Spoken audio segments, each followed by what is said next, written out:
Арал қаласындағы кәсіби білім беретін оқу орындарының бірі Арал индустриалды техникалық колледжі 1927 жылы балық аулау артелі болып құрылып, аудан тұрғындарынан балықшылар бригадирін, ау құралдарын есептеп тоқу мамандарын даярлады. Қазіргі таңда оқу орны еңбек нарығына аса қажетті халыққа қызмет ететін 11 мамандық бойынша жан-жақты, білімді, білікті кәсіпқой жұмысшы мамандарды оқытып дайындауда. Колледжде мамандықтарды оқытуға арналған жаңа оқу техникалық құралдармен жабдықталған 12 оқу кабинеті бар. Сондай-ақ студенттердің оқып білім алу мақсатында 7 шеберхана, 3 зертхана және 10 мыңға жуық кітап, 50-ге жуық электронды кітап қоры бар кітапхана, оқу жаттығу залы жасақталған. Дәнекерлеу ісі түрлері бойынша: біліктілігі, электр газымен дәнекерлеуші, техник, механик.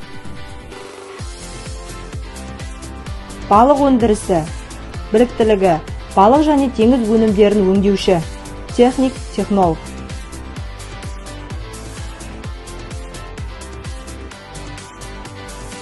Тігін өндірісі және киімдерді үлгілеу, біліктілігі, тігінші, арнайы тігінші, техник, технолог.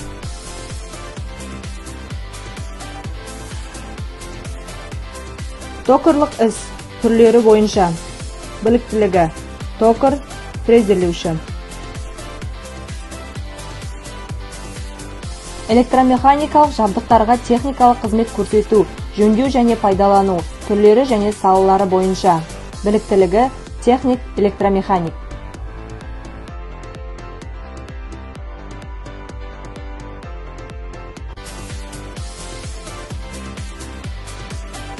Ғимараттар мен құрылыстарды салу және пайдалану. Біліктілігі, ағаш ұстасы және паркет жұмыстарының шебері, кең бейінді құрылыс жұмыстарының шебері, құрылыс әлеу жұмыстарының шебері, техник, құрылысшы. Білім ордасы бүгінде республикалық жас маман жобасына қатысып, дәнекерлеу ісі, тігін өндірісі және киімдерді үлгілеу мамандықтары бойынша заманауи жабдықтармен қамтамасыз етілді. Жоба аясында алынған жабдықтар қазіргі таңда қолданыста. Колледжімізде 64 инженер оқытушылар жұмыс жасайды. Оның ішінде педагог тарапшы, педагог модератор санаттарына ие оқытушыларымыз бар. Білімі мен біліктілігін қоса шыңдаған оқытушыларымыз республикалық, облыстық, аудандық іс-шараларға қатысып, жүлделі орындар, мадақтамалар мен төс белгілер иеленуде. Қымбатты жас түлек, сіздерді бәсекеге қабілетті кәсіби мамандар даярлайтын Арал индустриалды техникалық колледжі оқуға шақырады.